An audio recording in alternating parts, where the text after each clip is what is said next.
मैं हूं निकिता और आप देख रहे हैं सत्यहिंदी.com। चलिए एक नजर डालते हैं अब तक की सुर्खियों पर। लोकसभा की सदस्यता जाने के बाद राहुल गांधी आज शनिवार 25 मार्च को पहली बार मीडिया के सामने आएंगे। वे आज दोपहर 1 बजे कांग्रेस मुख्यालय में एक प्रेस कॉन्फ्रेंस करने वाले हैं। बता दें कि कांग्रेस ने शुक्रवार को कहा कि वह अपने पूर्व अध्यक्ष राहुल गांधी को लोकसभा की सदस्यता के लिए अयोग्य ठहराए जाने के खिलाफ जन आंदोलन शुरू करेगी और इस मुद्दे को जनता के बीच ले जाएगी। बता दें यह फैसला कल कांग्रेस मुख्यालय में हुई वरिष्ठ नेताओं की बैठक के दौरान लिया गया है। इस बैठक में कांग्रेस अध्यक्ष मल्लिकार्जुन खड़गे, पूर्व अध्यक्ष सोनिया गांधी, महासचिव प्रियंका गांधी वाड्रा और कांग्रेस के कई अन्य वरिष्ठ नेता शामिल रहे। बैठक के बाद पार्टी महासचिव जयराम रमेश ने कहा कि राजनीतिक कदम क्या होना चाहिए, इस बारे में बात हुई है।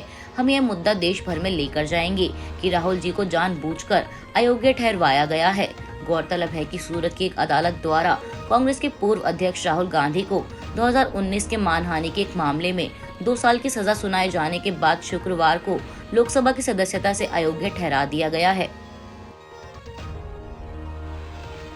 राहुल की सदस्यता जाने के बाद कल शुक्रवार को कांग्रेस ने बैठक बुलाई, जिसमें तय किया गया है कि राहुल गांधी की सजा के खिलाफ कांग्रेस पार्टी देश भर में लोकतंत्र बचाओ प्रदर्शन करेगी। इसकी जानकारी बैठक के बाद पार्टी के वरिष्ठ नेता जयराम रमेश ने दी। कांग्रेस मुख्यालय में हुई इस बैठक में राहुल गांधी, प्रियंका गांधी और सोनिया गांधी समेत मल्लिकार्जुन खड़गे, पी चिदम्बरम, के.सी. वेणुगोपाल, राजीव शुक्ला जैसे बड़े नेता मौजूद रहे। कांग्रेस ने इस बैठक में राहुल गांधी के समर्थन में विपक्षी नेताओं के आए बयानों का स्वागत किया और एक सिस्टमैटिक विपक्षी एकता की गुहार भी लगाई। राहुल गांधी के समर्थन में न केवल कांग्रेस पार्टी बल्कि कई अन्य विपक्षी दलों के नेताओं ने भी अपनी प्रतिक्रिया दी है। इस बीच खबर है कि कांग्रेस के पूर्व अध्यक्ष राहुल गांधी के समर्थन में उनकी बहन प्रियंका गांधी वाड्रा भी अपने भाई की ढाल बनकर सामने आई हैं। इससे पहले भी जब कभी राहुल गांधी पर राजनीतिक हमले हुए हैं तो प्रियंका गांधी ने उसका डटकर मुकाबला किया है। वहीं अब राहुल गांधी की सदस्यता रद्द किए जाने का फैसला आने के बाद प्रियंका गांधी ने एक के बाद एक ट्वीट कर केंद्र सरकार और पीएम मोदी पर कड़ा हमला बोला है। उन्होंने अपने एक ट्वीट में लिखा कि पीएम नरेंद्र मोदी जी, आपके चमचों ने एक शहीद प्रधानमंत्री के बेटे को देशद्रोही मीर जाफर कहा। आपके एक मुख्यमंत्री ने सवाल उठाया कि राहुल गांधी का पिता कौन है। कश्मीरी पंडितों के रिवाज निभाते हुए एक बेटा पिता की मृत्यु के बाद पगड़ी पहनता है, अपने परिवार की परंपरा कायम रखता है। प्रियंका गांधी इतने पर ही नहीं रुकी, उन्होंने देश के लिए भगौड़े साबित किए जा चुके उद्योगपति, जिनमें नीरव मोदी, मेहुल चौकसी और ललित मोदी शामिल हैं, को लेकर भी ट्वीट किया। उन्होंने लिखा कि नीरव मोदी घोटाला 14,000 करोड़, ललित मोदी घोटाला 425 करोड़, मेहुल चौकसी घोटाला 13,500 करोड़। जिन लोगों ने देश का पैसा लूटा, भाजपा उनके बचाव में क्यों उतरी है, जांच से क्यों भाग रही है। जो लोग इस पर सवाल उठा रहे हैं उन पर मुकदमे लादे जाते हैं। क्या भाजपा भ्रष्टाचारियों का समर्थन करती है? प्रियंका गांधी ने कहा कि चाहे भाजपा के मंत्री हों, विधायक हों या सांसद हों या फिर प्रधानमंत्री खुद, सुबह से शाम तक मेरे परिवार के बारे में, राहुल जी के बारे में, मेरी माता जी के बारे में, मेरे पिताजी के बारे में, इंदिरा जी के बारे में और नेहरू जी के बारे में आलोचना करते रहते हैं। ये सिलसिला पुराना है, ये पूरा देश देखता है, पूरा देश जानता है। प्रियंका गांधी ने आगे कहा कि उनके खिलाफ किसी जज ने 2 साल की सजा नहीं सुनाई है, किसी ने संसद की सदस्यता रद्द नहीं की है। मेरे भाई ने क्या किया? अडानी का मुद्दा उठाया, सवाल पूछे संसद में, इसलिए ये सब हुआ है। कर्नाटक में इस साल होने वाले विधानसभा चुनाव को ध्यान में रखते हुए मुख्यमंत्री बसवराज बोम्मई ने एक बड़ा फैसला लिया है। खबर है कि मुख्यमंत्री ने ओबीसी मुसलमानों को मिल रहे 4% आरक्षण को खत्म कर दिया है। वहीं सीएम के इस फैसले को चुनावी तौर पर मद्देनजर रखते हुए एक बड़ा फैसला माना जा रहा है और राजनीति के जानकारों का कहना है कि बीजेपी को इससे आने वाले चुनाव में फायदा हो सकता है। मीडिया रिपोर्ट्स के अनुसार ओबीसी मुसलमानों को मिल रहे 4% कोटे को वोक्का लीगा और लिंगायत समुदाय के बीच बांट दिया गया है और जिन मुसलमानों को पहले ये कोटा दिया जाता था उन्हें अब आर्थिक रूप से कमजोर वर्गों के तहत वर्गीकृत किया गया है।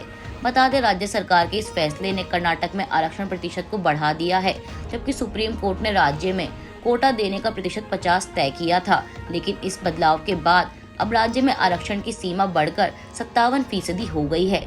यह फैसला लेने के बाद मुख्यमंत्री बसवराज बोम्मई ने पत्रकारों से कहा कि हमने कुछ बड़े निर्णय लिए हैं। हमें एक कैबिनेट कमेटी ने कोटा कैटेगरी में बदलाव करने के लिए सुझाव दिया था, जिसे हमने मान लिया है। आपको बता दें कि सीएम के इस फैसले के बाद अब 2 नई श्रेणियों के आरक्षण को बढ़ा दिया गया है। जिसमें वोक्का लीगा के लिए कोटा 5% से बढ़कर 7% कर दिया गया है। पंचमसालियों, वीर शैवों और अन्य लिंगायतों वाली अन्य श्रेणी के लिए भी कोटा 5% से बढ़कर 7% हो गया है। उदयपुर पुलिस ने बागेश्वर धाम के पीठाधीश्वर धीरेन्द्र कृष्ण शास्त्री के खिलाफ केस दर्ज किया है। बता दें, पुलिस द्वारा यह कार्रवाई गुरुवार को उदयपुर में हुई धार्मिक सभा में उनके एक बयान को लेकर की गई है। दरअसल धर्म सभा में शास्त्री ने लोगों से राजसमंद जिले के कुंभलगढ़ किले में लगे हरे झंडों के स्थान पर भगवा ध्वज लगाने का आह्वान किया। वहीं पुलिस ने इसे धार्मिक हिंसा के लिए उकसाना माना है और उनके बयान पर संज्ञान लेते हुए शहर के हाथीपोल थाने में मामला दर्ज किया गया है। उदयपुर के एसपी विकास शर्मा ने कहा कि उनका बयान भड़काऊ और विवादित है। पुलिस अधिकारियों ने कहा कि पंडित धीरेन्द्र शास्त्री ने भड़काऊ शब्दों का इस्तेमाल किया, जिससे समुदायों के बीच विवाद बढ़ा। इस बयान के बाद गुरुवार की रात कुंभलगढ़ किले में कुछ युवकों ने उत्पात मचाने की भी कोशिश की। इनमें से 5 युवकों को गिरफ्तार कर लिया गया है और इन सभी के खिलाफ केलवाड़ा थाने में मामला दर्ज किया गया है। खालिस्तान समर्थक प्रदर्शनकारियों द्वारा ब्रिटेन में भारतीय उच्चायोग में भारतीय तिरंगा हटाने की कोशिश की घटना पर कड़ा रुख अपनाते हुए विदेश मंत्री एस जयशंकर ने शुक्रवार को बेंगलुरु दक्षिण के सांसद तेजस्वी सूर्या द्वारा आयोजित एक कार्यक्रम में कहा कि भारत सुरक्षा के अलग अलग मानकों को स्वीकार नहीं करेगा। उन्होंने ब्रिटेन पर उच्चायोग के राजनयिकों को सुरक्षा प्रदान करने के दायित्व को पूरा नहीं करने का आरोप लगाते हुए कहा कि ध्वज और उच्चायोग की सुरक्षा पर इस मामले में ब्रिटेन में देश का दायित्व है कि वह राजनयिक को अपना काम करने के लिए सुरक्षा प्रदान करे। उन्होंने कहा, दूतावास या उच्चायोग या वाणिज्य दूतावास और उनके परिसर की सुरक्षा सुनिश्चित करना उस देश का दायित्व है जहां वह स्थित हैं। इन दायित्वों को पूरा नहीं किया गया है।